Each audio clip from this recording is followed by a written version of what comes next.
You know, usually when we think about the end of the world, our minds just jump straight to the cinematic stuff. Oh, totally. Yeah. Like the giant meteor. Right. A meteor, a nuclear explosion, or like the sky literally catching fire. Yeah, it's always something falling from the sky, right? With the sirens and the widespread panic. Exactly. We are completely conditioned to expect the apocalypse to be this massive, external, physical event, something that happens to everyone all at once. That is definitely the cultural script we all have for the apocalypse. But, I mean, what happens when the end of the world isn't a nuclear explosion? What if it's entirely internal? That changes the whole perspective. It does. Think about it. What if the apocalypse is actually just the catastrophic collapse of a relationship? And not just any relationship, but specifically the bond between history's most infamous traitor and his best friend.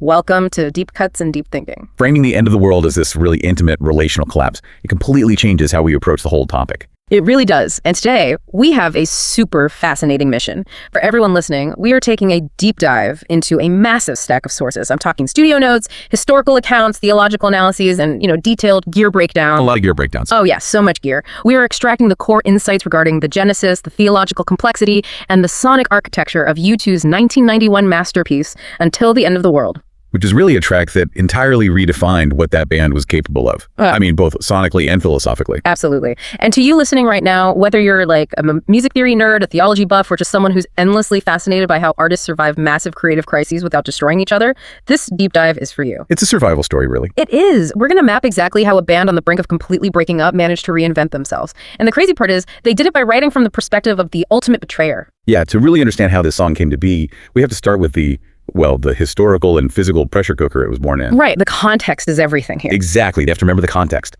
Coming out of the 1980s, U2 was arguably the biggest, most earnest rock band on the planet. Oh, for sure. The sweeping anthems, the preacher-like sincerity. The massive stadium shows. Mm-hmm. And by 1990, they were just desperately trying to escape their own massive shadow. They felt totally trapped by the caricature of who they become. Okay, let's unpack this, because the timeline here is incredibly chaotic. In early 1990, they're at STS Studios in Dublin. Right. And they have this raw, physical guitar riff that they've nicknamed the Fat Boy demo. Yeah, Fat Boy. And from the studio notes, it's clear this riff is heavy, it's visceral, but it is just totally stalled out. Like, they have a groove, but they cannot mold it into an actual song. It's basically a musical idea searching for a purpose. And that purpose arrives in the form of the filmmaker, Wim Wenders. Ah, yes, Wenders. He's putting together this near-future sci-fi road movie called Until the End of the World.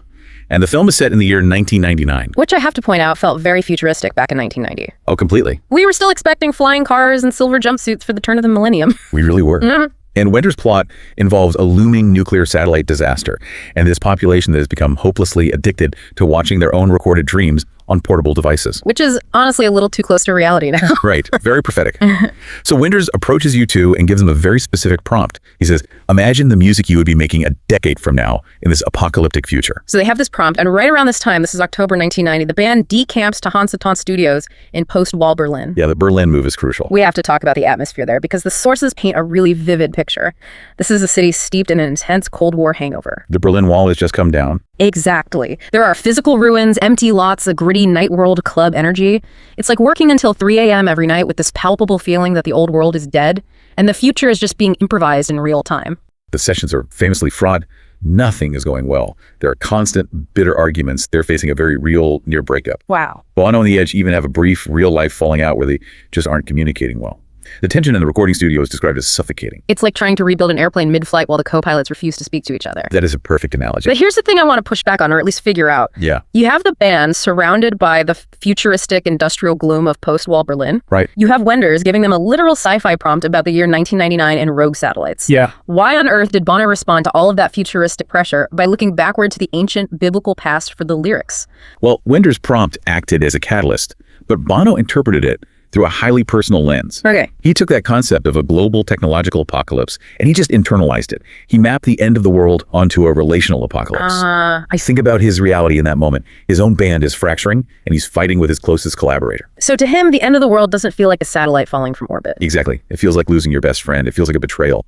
So he turned to the ultimate foundational story of intimate betrayal in Western culture, Judas Iscariot and Jesus Christ. Which brings us to the lyrics. And I want to emphasize for you, the listener, we are looking at this strictly impartially as a piece of literary and psychological analysis. Yes, purely analytical. We aren't taking a stance on the theological beliefs themselves, but we are analyzing how Bono used these ancient texts as raw material. Because the way this global catastrophe translates into a profound, intimate betrayal is stunning. It really is. The song is written entirely as a first-person dialogue. It's Judas speaking directly to Jesus. It compresses a cosmic, world-ending event into a single claustrophobic conversation. And the structural brilliance here is how the lyrics map the song's 3 verses directly onto the sequence of the Gospels. But, entirely through a psychological, intimate lens. Let's look at verse 1. It's setting the scene of the Last Supper. Bono sings about a low-lit room, and he says, "We were as close together as a bride and groom." Yeah, that's a very specific phrase. Our sources point out that this is a direct reference to Jewish betrothal rituals of the era. Right, because in those ancient rituals, sharing a cup of wine was the act that actually sealed a legally binding betrothal. Oh, wow. So by invoking that marital imagery, the lyric establishes a deep covenantal intimacy. They aren't just associates, they're bound to one another. But Judas immediately subverts that sacred bond. He says, "I took the money, I spiked your drink." Yeah, spiked your drink. That phrase is so jarring. It takes this ancient holy moment and turns it into a gritty, modern crime scene. It really pulls it right into the present day. Honestly, if you strip away the biblical names, this reads exactly like a toxic, modern breakup text. Oh, completely. You have this betrayer who is desperately trying to justify their terrible actions, actively rolling their eyes at their partner's drama. Judas says, "You were talking about the end of the world," like he's annoyed by it. I'm like, you're being so dramatic. Exactly. It's like, oh, you're acting like it was the end of the world. While secretly, he is still entirely obsessed with this person he is betraying. That psychological complexity is exactly where the theological brilliance of the track lies. I mean, this isn't Dante's Inferno, where Judas is presented as a flat, cartoonish villain being eternally chewed up in Lucifer's jaws. Right. Bono is using the lyrics to explore the tension of Augustinian grace and free will. Okay, let's pause there. Because for the listener who isn't a theology major, what exactly does Augustinian grace and free will mean in the context of this toxic relationship? So St. Augustine argued that humanity is inherently flawed and desperately needs divine grace to be saved. Okay, that makes sense. However, humans also possess free will, meaning we have the terrifying freedom to actively choose our own destruction. Wow, terrifying freedom is a great way to put it. In the song, Bono gives Judas a terrifying amount of psychological depth by exploring this tension. Judas uses his free will to make the ultimate destructive choice betrayal. But he feels bad about it. Yes, he is simultaneously agonizing over the loss of the grace and love he just threw away. It creates what the sources refer to as an erotic theology. Yes, it deliberately blurs the line between spiritual apostasy, abandoning your faith, and romantic infidelity. You see this peak in verse 2, right? Which maps to the Garden of Gethsemane. Exactly. Judas sings, "In the garden I was playing the tart, I kissed your lips and broke your heart." Playing the tart, again, bringing this incredibly provocative sexualized language into what is traditionally a solemn religious scene. Well, we have to remember that in the ancient Roman world, a kiss wasn't solely a romantic greeting. It was a legally binding action used to seal business contracts. Oh, wait, really? A kiss was a business contract? Yeah, it had legal weight. So Judas weaponizes the ultimate symbol of domestic romantic affection to execute a cold, legalistic handover to the authorities. That is so dark. He merges the intimacy of a lover with the calculation of an assassin. And then verse 3 tackles the aftermath, the remorse and the suicide. The lyrics talk about drowning sorrows, but the sorrows learn to swim. Which is such a brilliant lyric. It is, and the sources point out this is a nod to the Gerasene demoniac story, where demons are cast into pigs that run into the water and drown. Right. But for Judas, the demons adapt. They refuse to drown. The demons survive and consume him. The verse ends with him experiencing waves of regret and waves of joy, desperately reaching out for the one he tried to destroy. It paints a picture of an incredibly unstable, fragile emotional state.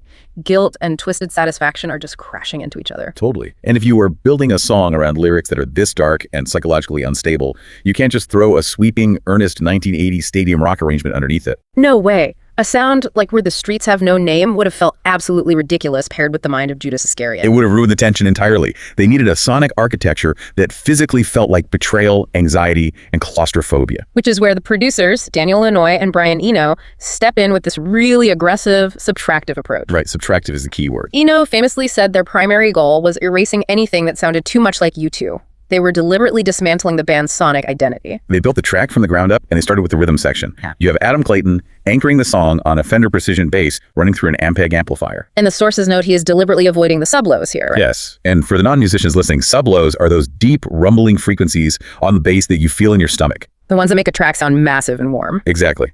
Clayton EQ'd his bass to cut those out, focusing instead on these thick, driving low mids. So it changes the whole feel. It creates a punchy, aggressive tone that hits you squarely in the chest. It feels much more like a physical confrontation than a warm embrace. And Larry Mullen Jr. on the drums is just relentless. He is playing this rigid, straight 4/4 time at exactly 102 beats per minute. He is completely inflexible. He uses this very dry club snare sound that has no lingering echo. Our sources literally describe his drum track as a metronomic cage. That is the perfect term for it. A metronomic cage. It creates a foundational feeling that you are trapped. Yeah, there's no swing to the beat. No swing, no relief, and there is no room to breathe.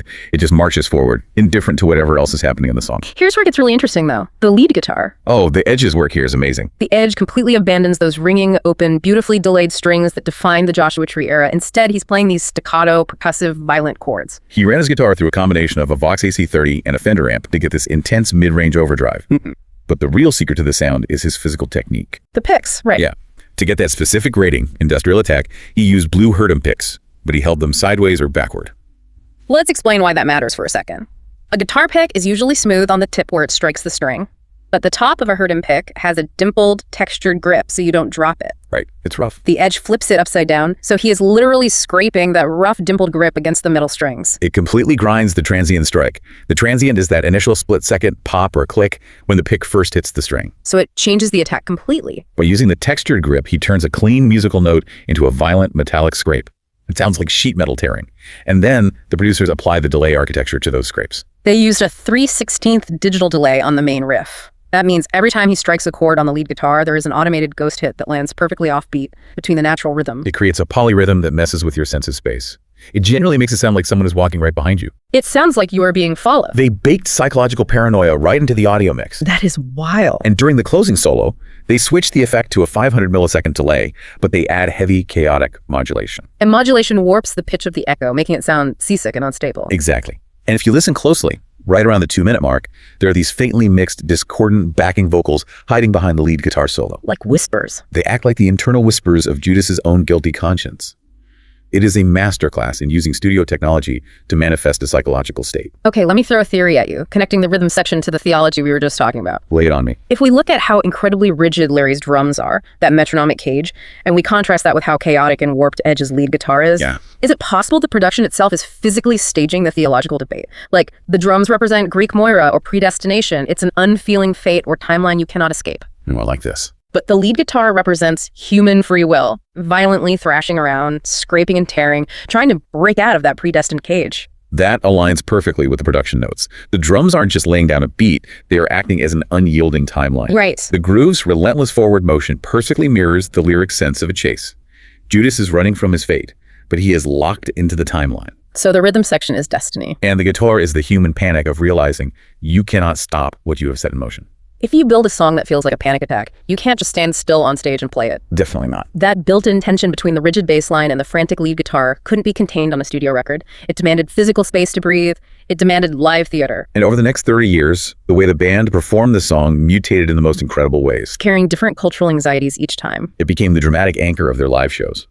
Let's look at the Zoo TV tour, which ran from 1992 to 1993. The sensory overload tour. Exactly. This massive multimedia tour that was actively mocking televangelists, cable news, and media saturation. Bono performs the song dressed head to toe in black leather as his cynical alter ego, The Fly.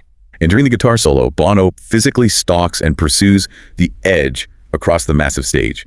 They're literally staging the Jesus and Judas temptation right in front of a stadium audience. That's amazing. The Edge remains entirely stoic, playing the lead guitar, focused purely on the music, while Bono acts as this predatory figure circling him, trying to distract him, before eventually collapsing onto the stage in total defeat. It is the personal, relational apocalypse played out in real-time theater. Exactly. But then you fast forward to the Innocence and Experience tour in 2015, and the staging evolves into something deeply historical and cultural. Yeah, a massive shift. Bono is performing from inside this massive, suspended, double-sided LED screen that acts like a catwalk above the arena. During the transition into the song, he is seen tearing pages out of books, while real confetti machines shower the arena audience with printed pages. And our sources highlight that these weren't just blank pieces of paper. They were specific texts. Dante's Paradiso, James Joyce's Ulysses, and William Golding's Lord of the Flies. Which is a striking visual, but we really have to unpack the why behind it, because it carries a devastating historical weight. The falling pages are evoking the tragic 1974 Dublin car bombings. Yes. Bono actually survived those bombings as a teenager. He was near one of the blast sites, and the falling pages mimic his visceral memory of a newsstand exploding and raining paper debris everywhere. By tying the song to that specific event, the performance takes the ancient betrayal of Judas and maps it onto the sudden, violent loss of national and personal innocence. The climax of that 2015 performance even featured a massive virtual tsunami washing across the LED screen, violently sweeping away everything in its path. And then the song evolves yet again to fit a new crisis. The Sphere residency in Las Vegas, running from 2023 to 2024. Oh, Sphere. Now they're playing inside a venue with a staggering 16K resolution wraparound LED screen. The visual scale of the Sphere is unfathomable, and here the personal betrayal transforms into an ecological betrayal. The screen shows these rapidly rising oceans that literally threaten to submerge the band, who are performing on a stage shaped like a turntable. Right. And at the absolute climax of the song, the rushing waters give way to this massive burning red flag standing alone in the middle of a flood. They tied Judas's betrayal of a friend to humanity's betrayal of the earth itself. It is a profound shift in metaphor. Think about the connection. Judas sold out his savior for 30 pieces of silver. Yeah. The visual metaphor at the sphere suggests humanity is doing the exact same thing. We are selling out our own habitat, our own future for the temporary comfort and wealth of modern convenience. The betrayal is no longer just interpersonal, it's existential. It is. So what does this all mean for you, the listener, today? The absolute genius of this song is its longevity. It is a chameleon. It really adapts to whatever the current fear is. The end of the world meant a toxic breakup in 1991. It meant the overwhelming dread of media saturation in 1993. It meant the violent loss of childhood innocence in 2015. And it meant literal climate collapse in 2024. It demonstrates how a piece of art survives the test of time. U2 created a vessel strong enough and psychologically complex enough to hold whatever specific apocalyptic anxieties a given era was feeling without ever losing the song's core identity. And for anyone listening who is going through their own creative or personal rut, it proves that sometimes, to survive a crisis, you have to completely betray the old version of yourself. That is so true. U2 had to kill their earnest, preacher-like 1980s image by putting on the mask of Judas. They proved that ancient mythic archetypes aren't just dusty history. They are still our absolute best tools for processing modern chaos. And if we look at the legacy of that choice, it leaves us with something really fascinating to consider. What's that? Well, if wearing the mask of an ironic, cynical betrayer like Judas was the perfect way for an artist to rebel against the extreme earnestness of the 1980s, what mask would an artist have to wear today to rebel against our current era of hyper-irony and internet cynicism? Is radical, uncool sincerity the next ultimate rebellion? Wow. That is exactly the kind of provocative question we want to leave you with to mull over on your own. Thank you so much for joining us on this journey through the end of the world. If you like this episode, please hit like and subscribe.